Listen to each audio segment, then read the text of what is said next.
Tuesday, September 24th. Again, London has been bombed by German planes. And British planes have attacked Berlin, this time in the longest and heaviest British attack of the war on the German capital.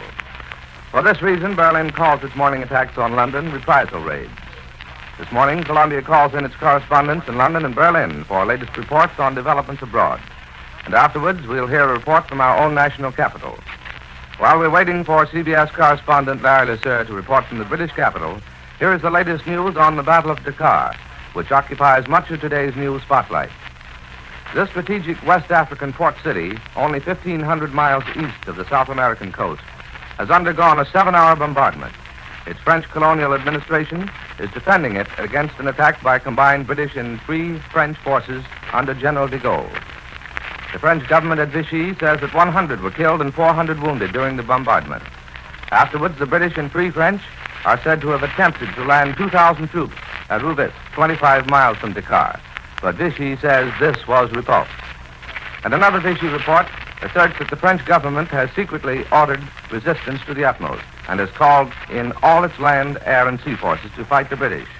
General Weygand, recovering in Vichy from injuries received in an airplane accident, is directing the fight from that city. Now the news from London, reported by Larry Lesseur. Go ahead, London. This is London. The air raid sirens have sounded for the second time since daylight this morning, and the great air battle is on again over the coasts of this island. Yesterday, Britain wrote off 11 of its fighters after knocking down 11 German aircraft.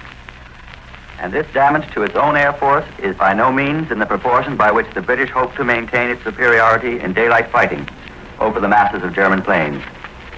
Therefore, it's beginning to look as though this almost continuous battle in the air ranks as one of the most decisive battles of the ages, as important to the future of Europe as Waterloo or the Battle of the Marne.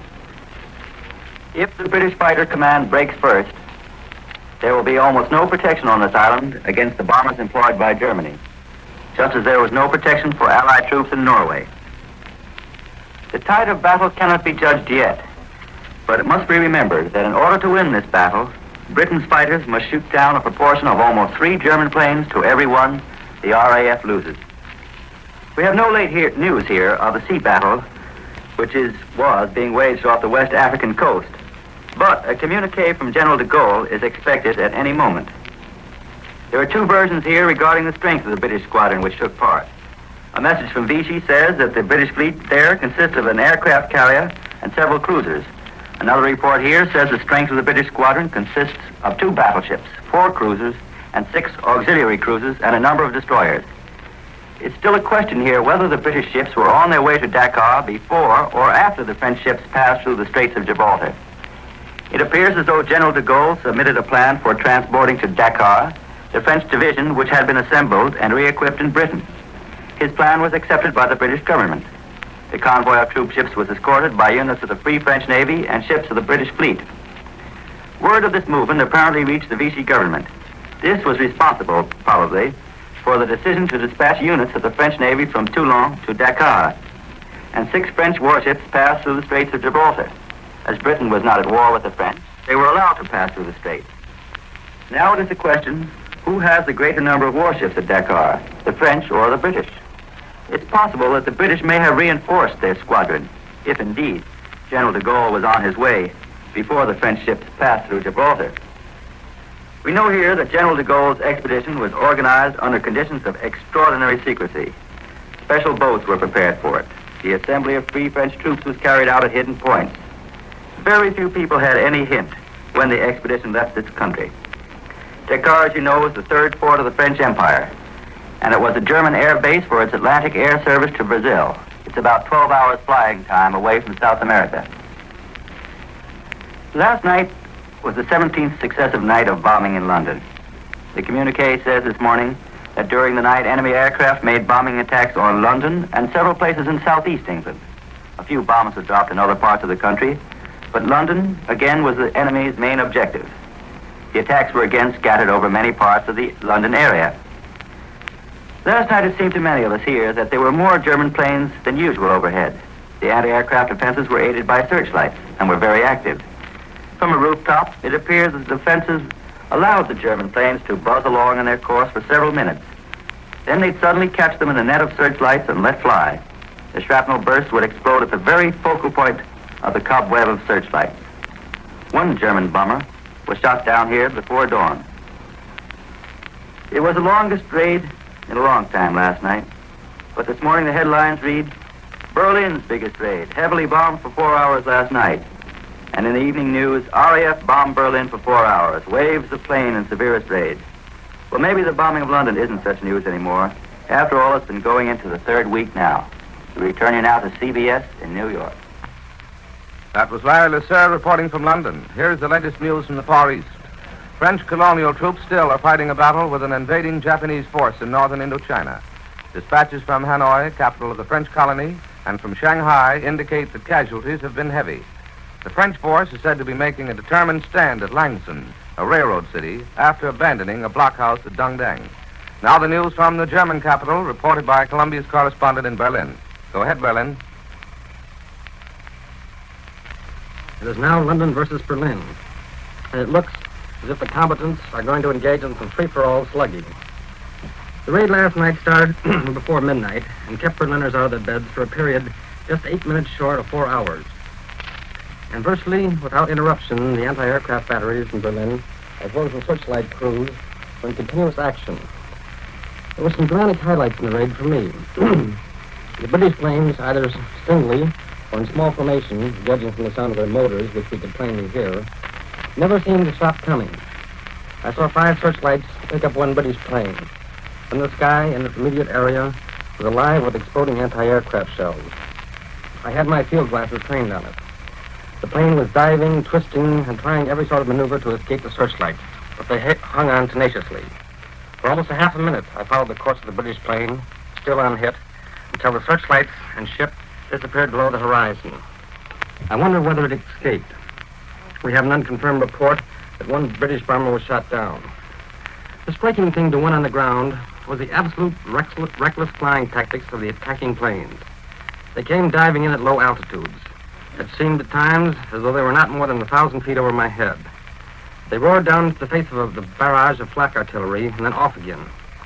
We could hear the sound of bombs exploding amidst the bellow of defense guns. There was a lot of fireworks caused by numerous British flares, the bursting of anti-aircraft shells, and the thousands of tracer bullets which raced up in search of the British planes.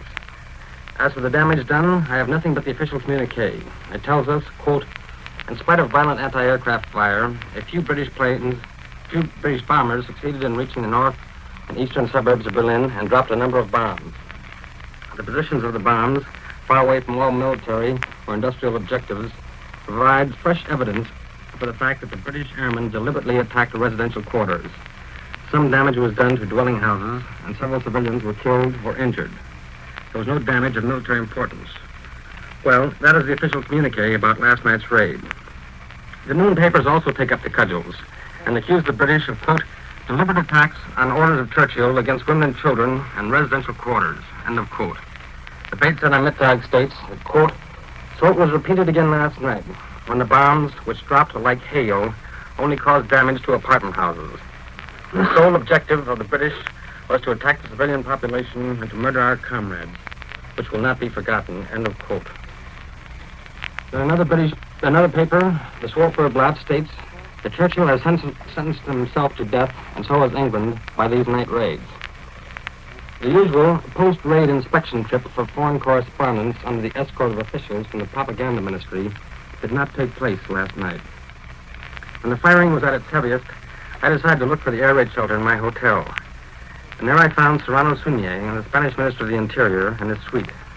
Senor Suñé, the brother-in-law of General Franco, arrived in Berlin last evening to confer with Herr von Ribbentrop regarding the plans of the Axis powers for future operations in the Mediterranean and North Africa.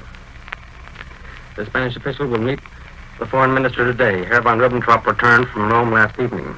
The Swartberg Blatt has an article discussing, quote, the fortress of London, unquote, in which there is a statement that, quote, there are so many military objectives in London itself that it is doubtful how its civilian status can be measured.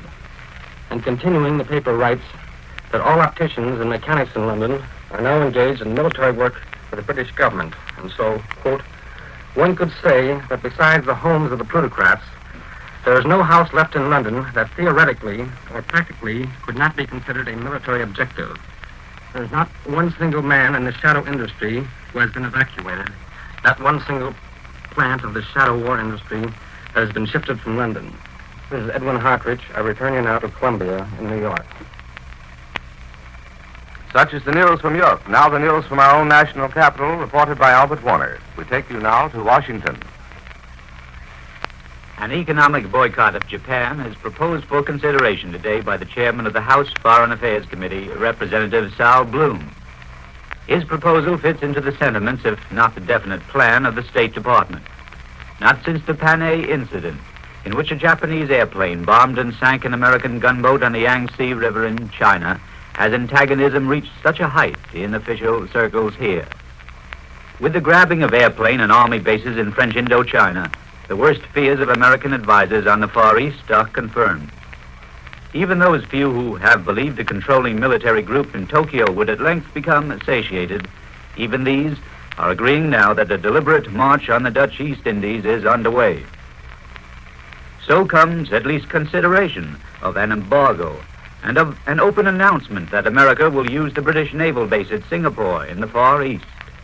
There are some here, by the way, who wonder why the French government at Vichy throws up its hands and tells Japan to go ahead and march into French Indochina, and then becomes so outraged when British and Free French try to take Dakar and the French colony there on the African coast. It is time, said Congressman Bloom, for us to consider a prohibition on our exports to Japan, and also on Japanese imports. If we stop using silk stockings, Japan is going to feel the economic pressure. Mr. Bloom added that if there was to be any embargo on shipments to Japan, oil should be included.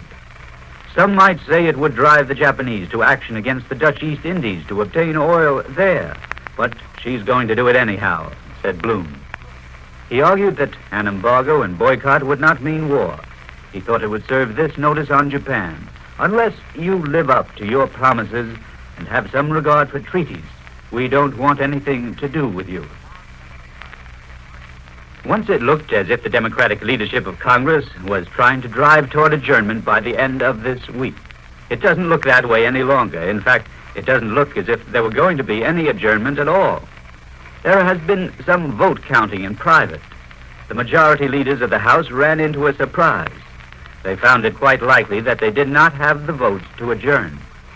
On top of the solid Republican opposition, they encountered a substantial number of Democrats who felt they could not record themselves in favor of ending the session while the world emergency continued. Now, many of these congressmen, Republicans and Democrats, are actually raring to go home.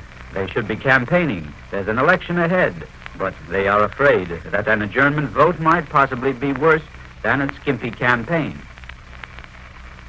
It's possible that Speaker Rabin may insist that if congressmen don't want to adjourn, they should not have the aid of a long recess, but should stay on the job with short 3-day recesses in between work.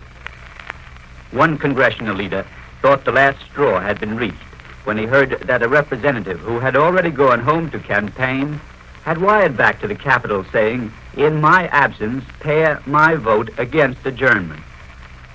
Privately, there are groans from congressmen at the idea of a recess instead of adjournment. There's no travel expense money provided by the government unless it's an adjournment. For our public men, it seems, these are self-sacrificial days. We return you now to New York. And with this news from our nation's capital, Columbia concludes this morning report of national and international developments, which comes to you each morning at this time and each evening at 6:45 Eastern Daylight Saving Time. Larry Lasser reported from London, Edwin Hartridge reported from Berlin, and Albert Warner from Washington. Larry Elliott speaking. This is the Columbia Broadcasting System.